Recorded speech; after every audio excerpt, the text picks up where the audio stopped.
नमस्कार मित्रांनो. एक साधा विचार, खरं म्हणजे देशाच्या सरन्यायाधीशांनी तरुणांना जेव्हा तुम्ही कॉक्रोच आहात असं म्हणाले आणि मी त्याच्यावरती खूप विश्लेषणात्मक विश्लेषण महाराष्ट्रासमोर मांडलं आणि तेव्हाही मी म्हटलं होतं की खरं म्हणजे एका अशा वकिलाच्या संदर्भातली एक पिटिशन होती की जो वकील सरन्यायाधीशाच्या मताप्रमाणे सिनियर ॲडव्होकेट सिनियर काउन्सिल म्हणून घ्यायला अपात्र होता आणि त्याच्यावर खूप वादंग झालं की सरन्यायाधीश तरुणांना कॉक्रोच म्हणाले. नंतर मग सरन्यायाधीशांनी त्या संदर्भातलं स्पष्टीकरण दिलं. ते म्हणाले की ज्यांच्याकडं बोगस डिग्री आहे त्यांना मी कॉक्रोच म्हणालो होतो. पण या कॉक्रोच अर्थात झुरळ ह्या शब्दावरून मग नवीनच एक महाराष्ट्रामध्ये घडामोड घडली. खरं तर देशपातळीवर घडली. आपल्या हिंगोलीचा अभिजित दिपके सध्या बोस्टनला आहे अमेरिकेमध्ये. त्या भाद्रानी एक पक्षच काढला, कॉक्रोच जनता पार्टी. आणि मग तसा काही तो नोंदणीकृत पक्ष नाही आहे, पण त्या पक्षानं मग इंस्टाग्राम, ट्विटर आणि तत्सम सगळ्या सोशल मीडियावरती ज्या वेळेला या कॉक्रोच जनता पार्टीची नोंदणी झाली, क्रांतीच घडली. म्हणजे सोशल मीडियावरती तरी किमान चक्क भारतीय जनता पार्टीला 16 मेला हा पक्ष आपल्या ह्या अभिजितनं स्थापन केला आणि केवळ काही कालावधीमध्ये जगात सर्वाधिक सदस्य संख्या असलेल्या भारतीय जनता पार्टीला मागं टाकून हा पक्ष नंबर 1चा बनला. इन्स्टावरती पण अभिजितचे फॉलोअर्स प्रचंड वाढले. तो वैयक्तिक पण बऱ्याच ॲक्टिव्ह दिसतोय मला. आता खरं तर सरकारनं सहिष्णू असायला पाहिजे की नाही, की एखादा विरोधी विचार आहे. आता त्या नॉर्वेच्या पत्रकार, नॉर्वे हा जगात फ्री प्रेससाठी नंबर 1 आहे. भारत 154व्या नंबरवरती. खरं तर प्रोटोकॉलप्रमाणे पंतप्रधानांना तिथे प्रश्न विचारण्याची मुभा नव्हती, पण त्यांनी तो प्रश्न विचारला. ठीक आहे, प्रश्न विचारला, पंतप्रधानांनी उत्तर दिलं नाही इथपर्यंत ठीक आहे.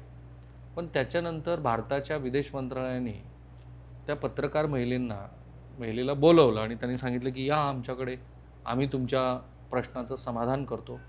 आणि जरा हीटेड एक्सचेंज किंवा हीटेड आर्ग्युमेंट म्हणतो असं झालं. त्या पत्रकार महिलेने म्हटलं की मानवाधिकारांचं उल्लंघन वगैरे होतंय वगैरे. मग त्याच्यावरती पण खूप बातम्या झाल्या, खूप सारे मीम्स बनले, लोकांनी आपला त्रागाही व्यक्त केला. जसं अभिजितचं झालं तसं या महिलेचंही झालं. म्हणजे सुरुवात महिलेपासून झाली की त्या महिलेचं एक वगळता बाकी सगळे सोशल मीडिया अकाउंट्स भारतामध्ये विथहोल्ड केले. अभिजितबद्दल पण आता तेच सुरू झालं आहे. कॉक्रोच जनता पार्टीचे सगळे अकाउंट्स हळूहळू विथहोल्ड केले जात आहेत भारतामध्ये. त्या खात्यांना परवानगीच नाही.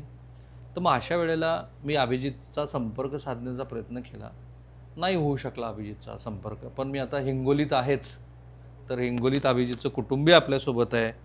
द्या तुमचा परिचय. नमस्कार. एबीपी माझा सर्वप्रथम मी सर्व आता मी एबीपी माझाला नाही आहे किंवा NDTVला पण अच्छा नाही. ठीक आहे. नमस्कार सर्वांना. मी अभिजित दिपकेची मोठी वहिनी अर्चना दिपके. अभिजित भाऊंचं प्राथमिक शिक्षण हे संतूक पिंपरीमध्येच झालेलं. बरं. आणि आमच्या मोठ्या सासऱ्यांना म्हणजे आमच्या बाबांना MIDC मध्ये सर्व्हिस लागल्यामुळं ते औरंगाबादला शिफ्ट झाले. आणि तिथे गेल्याच्या नंतर आमच्या अभिजित भाऊंचं शिक्षण माध्यमिक आणि कॉलेजचं तिथंच झालं आणि उच्च शिक्षण हे पुण्यामध्ये झालं.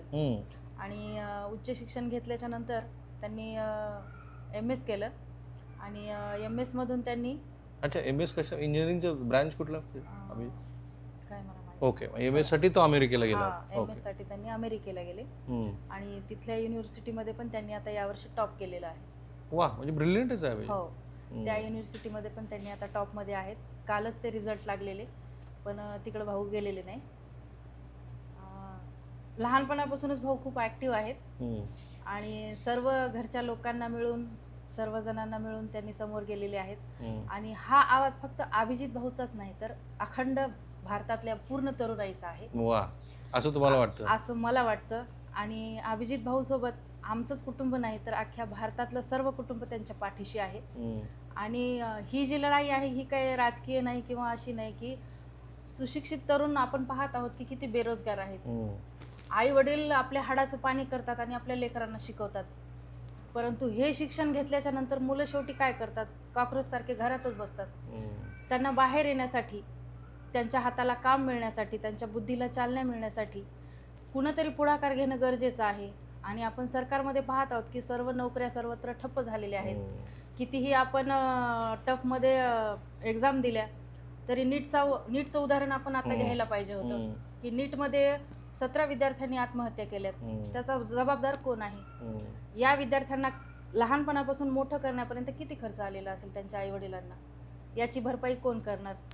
त्या मुलाचे काय स्वप्न होते, त्या स्वप्नाची भरपाई कोण करणार आहे? अशा सगळ्या प्रश्नाबद्दल अभिजित सर्व प्रश्नाबद्दल अभिजित भाऊंनी हा जो CJP पक्ष तुम्हाला पण शॉर्ट फॉर्म पाठ झाला बरं. ह्या वहिनी साहेब ज्या आहेत ना, ह्या पण जिल्हा परिषदेचे सदस्य आहेत, बरोबर ना? हा, जिल्हा परिषदेचे मी पण सदस्य आहे. आणि तुम्ही अपक्ष म्हणून कुठल्याही पक्षाकडून निवडणूक लढलेली नाही, मी अपक्ष म्हणून ही निवडणूक लढलेली आहे. आणि मायबाप जनतेने, मी एक सुशिक्षित आहे, बेरोजगार आहे, आणि मी पण सुशिक्षित बेरोजगाराचे प्रश्न घेऊनच या निवडणुकीमध्ये लढलेली आहे. मी एक तरुण आहे, सुशिक्षित आहे. तुमच्या समोर कोण होतं निवडणूक? माझ्या समोर मोदी सरच होते, कमळच होतं. 1-to-1 फाईट होती आमची, कमळाची आणि अपक्षाची. तुम्ही पैसे वाटले की नाही? नाही, पैसे नाही. लोकांनी सुशिक्षित चेहरा पाहिला, ओके, आपण काहीतरी करू शकतो, समोरचा माणूस काहीतरी करू शकतो हे पाहिलं, आणि प्रचंड मतांनी. काय शिक्षण तुमचं? मी BA B.Ed M.Ed आहे. वा. हा, मग अभिजितचं कुटुंब उच्च शिक्षित दिसते मला. हो. अभिजितला भाऊ किती? तसे 3 भाऊ, हे 4 भाऊ. माझे मिस्टर मोठे. ते काय करतात? हा, ते शिक्षक आहेत. ते पण जिल्हा परिषदला शिक्षक आहेत. दुसरे भाऊ आहेत, ते दोघं व्यवसाय करतात. आणि आमच्या मोठ्या ताई आहेत, ताई पण अमेरिकेलाच राहतात. तुमच्या नणदबाई, त्यांचं पण MS झालेलं आहे. त्या 5 वर्षापासून तिथंच आहेत, अमेरिकेला. पण अभिजित हा पुण्यात जेव्हा होता, तो पत्रकार म्हणून पण त्यांनी काही काळ काम केलं. हो. नंतर तो आम आदमी पक्षाकडे कसा गेला मग? म्हणजे त्यांच्या कॉलेजला एक स्पीच होतं, त्या ठिकाणी केजरीवाल साहेब आलेले होते. तर त्या ठिकाणी त्यांचं थोडंसं दोघांचं बोलणं झालं, अरविंद केजरीवालचं आणि त्यांचं. मग बोलणं झाल्याच्या नंतर, कुठे, पुण्यात की पुण्यामध्ये? ओके. तर मग बोलणं झाल्याच्या नंतर केजरीवाल साहेबांनी त्यांना पर्सनली बोलवलं, त्यांच्याशी बोलले. आणि कारण भाऊंचा सगळा कल हा पत्रकारितेवर होता त्यावेळेस, त्याच्यामुळे बोलणं झाल्याच्या नंतर त्यांचं काय बोलणं झालं मला तेवढी माहिती नाही, परंतु भाऊ तिकडं वळले. आणि तिकडं पण वळल्याच्या नंतर भाऊच्या मनात हेच होतं की आपला आम जो माणूस आहे, साधारण जो माणूस आहे, त्याच्यापर्यंत ज्या येणाऱ्या सेवा आहेत, सुविधा आहेत, ह्या कशा प्रकारे लवकर पोहोचल्या पाहिजे. आणि याच अजेंडेवर त्यांनी आम आदमी पक्षासोबत काम करायला सुरुवात केली. किती वर्ष? आणि तिथं पण त्यांनी 2020 ते 2022 पर्यंत 2 वर्ष काम केलेलं. पण नंतर त्यांना वाटलं की बाबा आता इथपर्यंतच आपल्याला थांबता येणार नाही, तर आपल्याला पुढे जाऊन आणखी काहीतरी करता येईल, म्हणून त्यांनी तिथं सर्व स्टॉप केलं आणि अमेरिकेमध्ये बोस्टन युनिव्हर्सिटीमध्ये त्यांनी प्रवेश केला. आणि त्या ठिकाणी त्यांनी उच्च शिक्षणाचा. आणि इंटरेस्टिंग म्हणजे अभिजितचा आणि अरविंद केजरीवाल यांचा इतका घरोबा की मुख्यमंत्री पदाच्या शपथेच्या वेळेला काय झालं अरविंद केजरीवाल यांच्या? त्या ठिकाणी आम्ही सर्वच कुटुंब त्या ठिकाणी होतो. म्हणजे अरविंद केजरीवालांच्या पहिल्या की दुसऱ्या का सगळ्याच? नाही, पहिल्या, दुसऱ्या शपथविधीला तुम्ही अरविंद केजरीवालच्या बरोबर? हो, सगळेजण होतो, आम्ही सहकुटुंब होतो त्या ठिकाणी. तुमची भेट झाली अरविंद केजरीवाल? सगळे झाले. पण आता ज्या वेळेला अभिजितने हे सोशल मीडियावरती का असेल हे असं काहीतरी करण्याच्या आधी कुटुंबात काही चर्चा? नाही, चर्चा वगैरे काही नाही. फक्त म्हणजे त्यांना असं नेहमीच वाटायचं की बाबा हा जो सुशिक्षित बेरोजगार वर्ग आहे, या वर्गाने कसं समोर गेलं पाहिजे. कारण त्यांनी खेड्यातून आल्यामुळे त्यांचे जे मित्र कंपनी आहेत ते सगळे सुशिक्षित बेरोजगार आहेत. ते काय करतात, आपल्या गावापुरतच मर्यादित न राहता आपल्या जिल्ह्यातून, आपल्या राज्यातून किंवा आपल्या देशातला तरुण यांची जर गणना केली तर हे किती मोठे आहेत. म्हणून एक कल्पना त्यांच्या डोक्यामध्ये आली आणि त्या कल्पनेतूनच म्हणा किंवा सर्व अखंड भारतातल्या मुलांविषयी कळकळ म्हणा, तळमळ म्हणा, या सर्व गोष्टींचा विचार करून त्यांनी ही कल्पना त्यांच्या मनात. आणि त्यातले त्यात पुन्हा असं झालं की आपल्या देशाचे माननीय सरन्यायाधीश त्यांनी म्हणजे कॉक्रोचची उपमा दिली. बरं, कॉक्रोचची दिली तर दिली, त्याबरोबर हे जे परजीवी आहेत असाही त्यांनी उल्लेख केला. म्हणजे हे कुठंतरी सुशिक्षित बेरोजगार तरुणाला खटकल्या गेलं. आहे की नाही? मोबाईल आहे का तुमच्या हातात? तुमचा नाही, तिकडे पर्समध्ये. बरं, त्या पर्समधला मोबाईल घेतात तोपर्यंत माझ्याकडे या, तर त्यांचा पर्समधला मोबाईल द्या, त्यांचा मोबाईल द्या. इंटरेस्टिंगली अभिजितनी जेव्हा हा पक्ष स्थापन केला त्याच्यानंतर इतकी झपाट्यानं अभिजितचे फॉलोअर्स, म्हणजे त्या पक्षाचे फॉलोअर्स वाढले की बघा, तुमच्याकडे आहे किती फॉलोअर्स झालेत अभिजितचे? बघा बरं, इतक्या झपाट्याने ते फॉलोअर्स वाढलेले आहेत की भारतीय जनता पार्टीचे पण फॉलोअर्स मागं पडावेत. याच्यातनं म्हणजे याचा अर्थ काय घ्यायचा बघा, ज्याला इंस्टाग्रामवरती 16 मे पासून आजच्या दिवसात 12 मिलियन फॉलोअर्स झालेत, की जिथे त्याने BJPच्या खात्याला मागं टाकले. एक्सवरती CGP@2029 अंतर्गत 2 लाख फॉलोअर्स झालेत.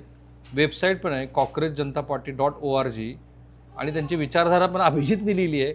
सरन्यायाधीशासाठी सेवानिवृत्तीनंतर काय भत्ता घेणार नाही, वैध मत हटवल्यास मुख्य निवडणूक आयुक्तावरती UAP अंतर्गत अटक, संसद आणि मंत्रिमंडळात महिलांसाठी 50% आरक्षण, अदानी आणि रिलायन्स मालकीच्या मीडिया हाऊसचे परवाने रद्द, गोदी मीडिया अँकरची चौकशी, पक्ष बदलणाऱ्या MLA MP वर 20 वर्ष बंदी, निवडणूक किंवा पदधारणा करण्यावरती, आणि मग RTI लागू, अनामिक देणग्या, इलेक्ट्रोल बॉन्ड्स इत्यादीवरती, युवा बेरोजगारी, नीट पेपर गळती, क्रोनी कॅपिटलिझम आणि संस्थात्मक अविश्वास यासारखे मुद्दे हाताळले. पण हे अभिजितरावला असं यश मिळेल असं कुटुंबाला वाटलं होतं का कधी? म्हणजे या प्लॅटफॉर्मवरती मिळेल असं काही वाटलं नव्हतं, परंतु असा झपझप गार तुम्ही बघितला का असं कसा ग्राफ वर चालला? हो पाहिलेला, तुम्ही केलं की नाही फॉलो केलेला आहे. फॉलो मी नाही फॉलो करणार तर मग कोण फॉलो? पण तुम्ही काय उत्तर बित्तर देता की नाही लोकांना जे अभिजितच्या? हो हे काय चालू आहे ना, पूर्ण इंस्टाग्राम भरलेलं आहे ना. हे बघा इंस्टाग्राम भरलेलं आहे. हे बघा वहिनी साहेब बघता काय पोस्ट करतायत लोक अभिजितला. भरपूर अभिजित तुम आगे बढ़ो हम तुम्हारे पीछे है. आणि आता हा खरा सुशिक्षित वर्ग जागा झालेला आहे. आतापर्यंत आपण पाहिलेलं आहे की फक्त घोषणा द्यायच्या, आश्वासनं द्यायची आणि ते तेवढ्यापुरतंच मर्यादित होतं. पण आता ते आपल्याला जर प्रत्यक्षामध्ये उतरवायचं असेल तर आपल्याला कुठंतरी ह्या सगळ्या गोष्टीपासून थोडंसं पुढे गेलं पाहिजे. तरुणाचा आवाज आहे पण आपण ऐकला पाहिजे. आणि त्या काही लोक नकारात्मक पण पोस्ट करत असतील. हो आहेत, असतात काही. काय त्या पोस्ट नकारात्मक म्हणजे आहेत. काय पर्सनल आहेत का? नाही पर्सनल पण आहेत आणि अशा पण आहेत, चला जे आमचं पहिलं आहे त्याच्यावर चालू, हे उगा मजाक आहे असं काही लक्ष. पण हे खरोखर मजाक आहे की सिरियस आहे? आता याच्यावरून तर आपल्याला सिरियसच म्हणावं लागेल, कारण मजाक मध्ये असतं तर 11.8च्या पुढे कोणी मिलियन मध्ये फॉलोअर्स एवढे वाढू शकत नव्हते ना. आणि हे पण खरं आहे की तरुणाच्या मनातला जो असंतोष आहे तो जेनझी वेगळ्या पद्धतीने व्यक्त करतात. माझ्या मते सरकारने याला गांभीर्याने घ्या. आणि मला याच्यातून एवढंच असं मला वाटतं की जर खरोखरच तरुणाचा हा जर रोष असेल, हा जर त्यांना व्यक्त करायचा असेल तर फ्युचर मध्ये असंही होऊ शकेल की तरुण सर्व एकत्र येतील आणि त्याच्यातून वेगळं काहीतरी आपल्याला पाहायला भेटेल, चांगलं पाहायला मे मिळेल. बी चांगलं पाहायला भेटेल. मग अभिजितला तुम्ही सल्ला नाही का एखादा पक्षच काढ रे बाबा म्हणून करू? काही नोंदणीकृत पक्ष नाहीये. नाही आता सध्या 2 दिवस असे खूप घाईचेच आहेत. यानंतर शेवटचं कधी बोललात अभिजितला? आम्ही काल सकाळी. काय म्हणाल? काही नाही, बरं आहे, चाललं आहे, बघू चाललंय काय आहे. तणावात नाहीये ना? तणावात नाहीये ना अभिजित? नाही असं काही नाही. कारण त्याच्या काही किती अकाउंट बंद केलीत अभिजितची? विथ होल्ड किती केली? 1-2 मला माहिती होते. कुठली बंद केली सध्या? हॅक झाले असं म्हटले होते, पण तेवढं असं फोडून नाही सांगितले की हे हॅक झालं ते हॅक झालं. फक्त माझे अकाउंट हॅक व्हायलेत आणि माझा फोन पण तुम्हाला नाही लागणार असं सांगितलं. आता लागत नाही. मी अभिजितला कालपासून ट्राय करतोय. काय कारण असावं? आता काय माहिती, काही दबाव आलेला असेल. अभिजितचं लग्न झालंय? नाही, अनमॅरिड आहे. काय वय अभिजितचं? भाऊंचं वय 30 वर्ष असेल. ओके. मग काय पुढे अमेरिकेत तुला सेटल व्हायचं? आता बघू, आता जनता काय ठरवती, भाऊ काय ठरवतात. अमेरिकेत जाऊन अभिजितने जी काही क्रांती केली आहे. बरं, आई वडिलांचं काय मत आहे? कशाला भानगडी? नाही आई वडिलांचं असं काही नाही. आई वडिलांनी ते शिक्षण दिलंयच मुलांना, भानगडीसाठी नाही दिलेलं की आपल्या मुलानं काहीतरी केलं पाहिजे. Very good. आपला मुलगा कुठंतरी समोर गेला पाहिजे, त्यासाठी. हा पहिला इंटरव्ह्यू असेल तुम्ही कोणाला दिलेला? हो, पहिलाच एबीपी माझाचा आणि आयुष्यातला पहिला इंटरव्ह्यू आहे. बरं, ते माझी ओळखच एबीपी माझा आणि NDTV वर असोसिएट आहे. आता सगळ्या लोकांना मी सांगतो की बाबा मी पण एक स्वतंत्र प्लॅटफॉर्मवरती आहे. 4.5 कोटी लोक आम्हाला महिन्याला बघतायत. That's a huge. म्हणजे कुठल्याही मोठ्या काय त्याचं तेच कारण आहे की जे स्वतंत्रपणे इंडिपेंडेंटली लोकांच्या मनातले जे अभिजितने आणले. पाहिजे अभिजितवरती काही कुठला गुन्हा वगैरे दाखल झाला का? राष्ट्रीय स्वयंसेवक संघाने काही केला, RSSने वगैरे मागे पूर्वी? नाही असं काहीच नाही ना? नाही काहीच. गावात काही भांडणं बिंडणं? नाही कधीच नाही. भावकीचा वाद? नाही कुणाचाच वाद. प्रेम प्रकरण? नाही अजिबात नाही, असं काहीच नाही. प्रेम प्रकरण नाही, वाद नाही, काही नाही. वहिनी साहेब म्हणून कधी जेवायला वगैरे वाटतं की नाही अभिजितला? हो ना. काय आहे की कुटुंबाची पार्श्वभूमी लक्षात आली की आपल्याला व्यक्तीची अपब्रिंगिंग लक्षात येते. आणि माझ्या मते सरकारने कोणाची तरी खाती बंद करून इतका असहिष्णुपणा दाखवायची काहीच गरज नाही. हे लोकशाही व्यवस्था आहे. आणि तुम्हाला लोकशाहीमध्ये प्रत्येकाला बोलण्याचा अधिकार आहे. हम्म, आणि म्हणूनच गांधीजी म्हटले होते की खेड्याकडे चला.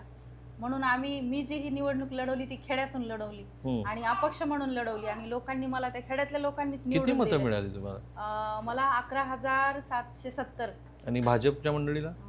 त्यांनी थोडं खालीच होते. म्हणून मला असं मना वाटते की आपण खेड्याकडून सुरुवात केली तर इथून आपल्याला पुढं जायचंय. आणि खेड्यातला तरुण आज आपण पाहतो शेतकरी आई वडील आपल्या रक्ताचं पाणी करून लेकराला शिकवायलेत. आणि शेवटी मग शिक्षण शिकून त्या लेकराला काय करावं लागलं, शेतातच काम करायला लागलं. म्हणून काही म्हणजे शेतकरी आई वडिलांचं असं पण म्हणणं आहे की तुला शिकून शेवटी काय करायचंय, शेतातच करायचंय. त्यासाठी शिकूच नको, कशाला आमचे पैसे वाया घालतो, तू शिक, नको शिकू, शेतातच काम कर.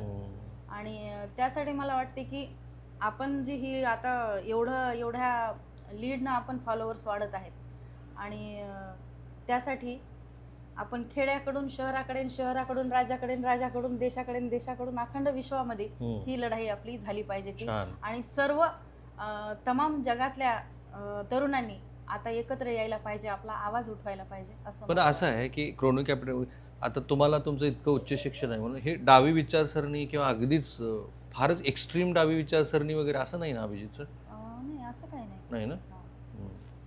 ठीक आहे, मी थांबतो इथे की ही पहिली अशी मुलाखत आहे की जी अभिजितच्या कुटुंबातल्या सदस्यांनी अभिजितची विचारधारा सांगितली. मी पुन्हा तेच म्हणतो की लोकशाही व्यवस्थेमध्ये विरोधी मतं व्यक्त होणं हे अपरिहार्य आणि आहे. मला एक सांगायचं अजून या सांगायचंच ठिकाणी, आहे तुम्हाला. म्हणजे अभिजित भाऊंचा स्वभाव असा आहे की तुम्ही असं म्हणणारच नाही की हा मुलगा एवढा उच्च शिक्षित आहे का, त्याला एवढा गर्व आहे का काय, तुम्ही त्याला असं म्हणू शकत मग नाही. आता तुम्ही माझ्या वतीने काम करा, अभिजितला निरोप द्या, मला तुझी मुलाखत घ्यायची आहे मला. चालेल, नक्कीच नक्कीच. चला, तुमच्याही पुढच्या वाटचालीला शुभेच्छा. खूप खूप धन्यवाद. माझा प्रयत्न काय होता की साध्या कुटुंबातल्या एका मुलानं सोशल मीडिया प्लॅटफॉर्मवरती का असेना पण वेगळ्या अर्थाचं, मी त्याला छोटीशी करण्याचं पण क्रांती म्हणेन, कारण भारतीय जनता पार्टीसारख्या पक्षाचे फॉलोअर्स मागं टाकून 16 मे ते इथपर्यंतच्या काळात जर एखादा पक्ष सोशल मीडियावरती पण नंबर 1 होत असेल जो नोंदणीकृत नाही आहे, समथिंग इज देअर ना, काहीतरी आहे ना की ज्याच्याबद्दल सरकारनं विचार करायला पाहिजे. माझं सहकार्य तुषार मोरेसह धन्यवाद, हिंगोलीतनं आभारी आहे. खूप खूप धन्यवाद. थँक्यू. आपण आमची मुलाखत घेतली, आम्हाला अखंड विश्वासावर सादर करणार आहात. आता तुमच्या दिरानं जेवढं मोठं काम केलंय वहिनी साहेब, भेटूया पुन्हा. थँक्यू. थँक्यू.